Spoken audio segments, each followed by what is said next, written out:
நம்ம சிவபித்தன் சேனல் பிடிச்சிருந்ததுன்னா இந்த வீடியோ லைக் பண்ணிட்டு நண்பர்களோட பகிர்ந்துக்கோங்க. திருச்சிற்றம்பலம். திருமுலரையா திருவடிகள் போற்றி போற்றி, ஸ்ரீ கோரக்கரையா திருவடிகள் போற்றி போற்றி. குருவடியும் திருவடியும் வணங்கி இந்த பதிவை ஆரம்பிக்கலாம். நண்பர்களே, நமது குருமார்களாகட்டும், நமது ஆசிரிய பெருமக்களாகட்டும், நமக்கு வாழ்க்கையிலே சில பாடங்களை எடுத்து சொல்லியிருப்பார்கள். ஒன்று வேண்டுமென்றால் ஒன்றை நீ விட்டாக வேண்டும் அப்படிங்கிறது எளிமையான பாடமாக இருக்கும். ஒரு விஷயத்தை கையில் பிடிச்சிக்கிட்டே இன்னொன்று வேணும் அப்படின்னா இரண்டின் பாரத்தையும் தாங்காது, நாம் இரண்டையும் இழப்பதற்கான வாய்ப்பு இருக்கும். ஒரு சௌகரியமான நிலையை விட்டால் மட்டும்தான் நம்ம இன்னொரு கடினமான நிலையை கடந்து மேன்மை அடைய முடியும் அப்படிங்கிறது வாழ்க்கையோட நியதி. இதை நிறைய பேர் கடந்து போய் நமக்கு எடுத்துரைத்திருப்பார்கள். அது ஆங்கிலத்தில் சொல்லப்போனால் அந்த சேஃப் ரீஜனை விட்டு வெளியே வா அப்படிங்கிறத அந்த வார்த்தையை அடிக்கடி நிறைய பேர் பயன்படுத்துவாங்க. போராட கற்றுக்கொள் அப்படின்னு சொல்லிட்டு. அப்போ ஆன்மீகத்திலும் இது பொருந்துமா அப்படின்னா உண்மையாக பொருந்தக்கூடிய விஷயம். மனதிலே உள்ள கீழான எண்ணங்களை எல்லாம் நாம் தவிர்க்கும் பொழுதுதான் மேன்மையான ஒரு நிலையை அடைய முடியும் அப்படிங்கிறது நிதர்சனமான உண்மை. இது குருமார்கள் நமக்கு எடுத்துரைப்பது. மேலான எண்ணம் கீழான எண்ணம் என்று இருக்கிறதா அப்படின்னு கேட்டால், எதையும் எதிர்பாராது இந்த செயலானது என்னால் நிகழவில்லை, இது ஈசனால் நடைபெறக்கூடிய ஒரு செயல் அப்படின்னு எல்லாத்தையும் ஒப்பு கொடுத்து விட்டு ஒரு நல்ல காரியத்தை நீங்கள் செய்கிறீர்கள் அப்படிங்கும் போது அது மேலான எண்ணம் ஆகிறது. அதே நல்ல காரியத்தை செய்யும் போது இது நான் செய்வது, நான் அன்று இங்கு யாரும் செய்ய இயலாது என்ற எண்ணத்தை மனதில் வைத்துக்கொண்டு ஒருவன் அந்த செயலை ஆற்றுகிறான் அப்படிங்கும் போது அது கீழான எண்ணமாகிறது. அப்போ ஒரே வினைதான், அந்த வினையிலே அது நல்லனவாக மாறுவதும் கீழானதாக மாறுவதும் நாம் பார்க்கின்ற பார்வை, நமது மனம் அதில் கொள்கின்ற இடத்தை பொறுத்தது. அப்போ இந்த கீழான எண்ணங்களை தவிர்த்தல் அப்படிங்கிறது உயரிய நிலையை அடைவதற்கு உதவும் அப்படிங்கிறத நம்ம புரிந்து கொள்ள வேண்டும்.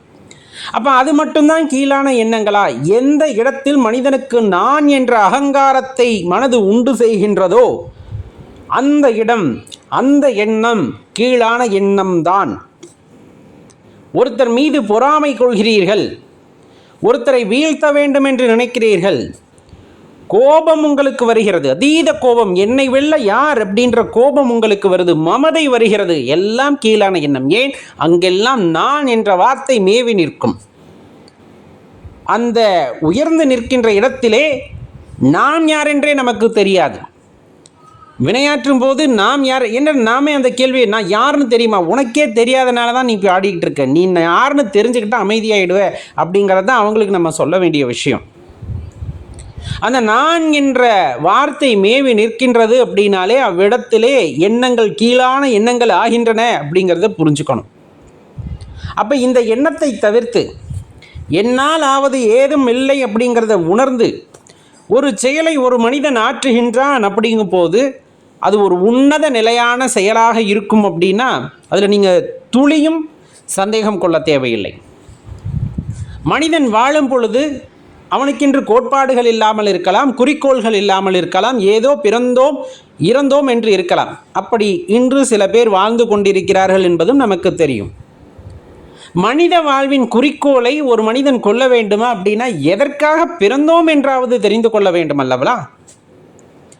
எதுவுமே தெரிந்து கொள்ளாமல் இருக்கின்ற 800 கோடி பேரிலே நானும் ஒரு மனிதனாக பிறந்து எந்த செயலும் செய்யாமல் காலை உண்டு, மாலை உண்டு, இரவு உண்டு, இரவு தூங்கி பின்னர் விழித்து இதே வேலையாக நான் செய்து 60-90 வருடங்கள் வாழ்ந்து என் உயிரை மாய்த்து கொள்கின்றேன் அப்படிங்கும்போது தின்பதற்கும் தூங்குவதற்கும் இந்த பூ உலகத்திற்கு வந்தீர்கள் என்றால் அது எள்ளி நகையாட வேண்டியதாகிவிடும்.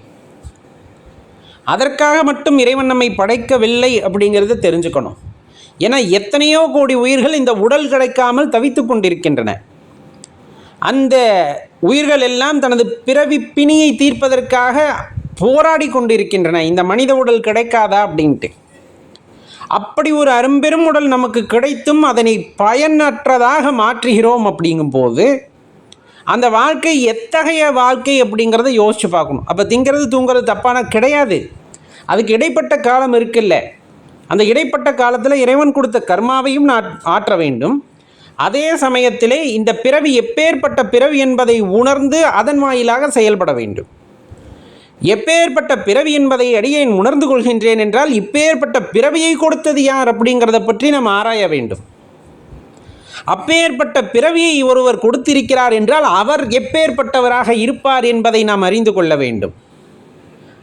எப்பேற்பட்டவர் அவர் என்பதை உணர்ந்து கொண்ட பின்பு அவரை நாம் அறிந்து கொள்வதற்கு, அவருக்கும் நமக்கும் உண்டான தொடர்பை உணர்ந்து கொள்வதற்கு, அவர் படைத்த மற்ற பொருட்கள் இருக்கின்றன அல்லவா, அண்டம், பிரபஞ்சம், பேரண்டம், இந்த மாதிரி எல்லா விஷயங்களுக்கும் நமக்கும் உள்ள ஒற்றுமை யாதென உணர்ந்து கொள்வதற்கு முயற்சி செய்ய வேண்டும். அதுதான் ரொம்ப முக்கியமான விஷயம். மனித பிறப்பு, அந்த மனித பிறப்பு மிக உயர்ந்த பிறப்பு, யார் இல்லை என்றாலும் அதுதான் உண்மை. அந்த உயரிய பிறப்பிலே இறைவனை பற்றிய சிந்தனையை வளர்த்து கொள்வதன் மூலமாக நம்ம பெரும்பாலும் கீழான எண்ணங்களுக்கு போக மாட்டோம். பெரும்பாலும் அதில் சில பேர் அதில் விதிவிலக்கு.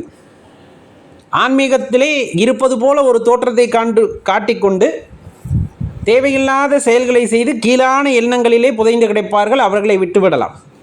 ஆனால் உண்மையாக இறைவனை தேடி ஆன்மீகத்திலே போபவர்கள் எக்காரணம் கொண்டும் கீழான எண்ணங்கள் போவதற்கு விரும்ப மாட்டார்கள். ஒருவேளை அந்த எண்ணங்களால் அவர்கள் ஆட்படுத்தப்பட்டாலும் அப்பா என்னை காப்பாற்றிடு அப்படின்ட்டு வெளியே வந்துடுவாங்க. காரணம், அவருடைய ஒரே ஒரு குறிக்கோள், அவருடைய ஒரே ஒரு நோக்கம் இறைவனை அழிதல், அதன் வாயிலாக இந்த உயிரை சூழ்ந்திருக்கின்ற ஆணவ மலத்திலே இருந்து அவர் விடுபடுதல் அப்படிங்கிறதுல அவங்க தெளிவாக இருப்பாங்க. அப்படி தெளிவாக இருக்க உயிருக்கு இறைவன் கை கொடுத்து தூக்கி விடுவார். ஈசன் கை கொடுத்து தூக்கி விடுவார். தெளிவாக தெரிஞ்சுக்கணும். இல்லை யாருன்னே தெரியலை, எப்படி அறிந்து கொள்வதற்கு? பரபிரம்மத்திடம், அந்த பிரபஞ்சத்திடம் மன்றாடி கேட்டுக்கொள்ளுங்கள். எனக்கு யார் என்று நான் உணர்ந்து கொள்ள வேண்டும், எனக்கு வழியை காட்டு, எனக்கான குருவை காட்டுன்னு பிரபஞ்சத்திடம் மன்றாடி கேட்டுக்கொள்ளும் பொழுது உன்னை தொட்டு ஆசீர்வதிக்கக்கூடிய ஒரு குருவை உன்னிடம் இறைவன் அனுப்புவார் அப்படிங்கிறத நீங்கள் நிதர்சனமாக பார்க்க முடியும். ஏதேனும் ஒரு விதத்திலே குருவை நாடி நீங்கள் செல்வீர்கள். இல்லை என்றால் உங்களின் அருகாமையிலே குரு வந்து உங்களுக்கு தெளிவை உண்டாக்குவார். அதாவது எதிர்பார்க்குறீங்க நம்மளால் போக முடியலை அந்த இடத்திற்கு அப்படின்னா இறைவனே குருவாக வந்தும் உங்களுக்கு தேவையானவற்றை செய்வார். உங்களுக்கு தேவையான வேண்டும் அப்படிங்கிற மனம் நீங்கள் ஒரு அடி முன்னால் எடுத்து வையுங்கள். அவர் 2 அடி எடுத்து வைத்து வந்து நமது வாழ்க்கையிலே பெரிய ஒரு மாற்றத்தை உண்டாக்குவார் அப்படிங்கிறத தெளிவாக தெரிஞ்சுக்கங்க. அப்போ எல்லார் வாழ்க்கையிலும் மாற்றம் வரும், என் வாழ்க்கையிலும் மாற்றம் வரும். எப்போது? கீழான எண்ணங்களை தவிர்த்து மேலான எண்ணங்களை நோக்கி நான் பயணிக்கையிலே எனது வாழ்க்கையிலும் மாற்றம் வரும் அப்படிங்கிறத ஆணித்தனமாக சொல்லலாம். அதை அனுபவித்தவர்கள் சொல்வார்கள். கீழான எண்ணங்களை விடுத்து இறைவனுடைய நினைவிலேயே எனது மனம் அப்படியே லயத்திருக்கிறது அப்படிங்கும் போது இறைவனை என்னால் என்னுள் உணர முடிகிறது அப்படிங்கும் போது அதைவிட பேரானந்தம் இந்த உலகத்திலே வேற என்ன இருந்துவிடப் போகிறது அப்படிங்கிறது தான் அடியேன் கேட்கக்கூடிய கேள்வி. இது எல்லாத்துக்குமே பொருந்தும். எல்லாத்து வாழ்க்கையிலும் இதை உணர்ந்து கொள்ள முடியும். முயற்சி செய்து பாருங்கள். சிவாய நம.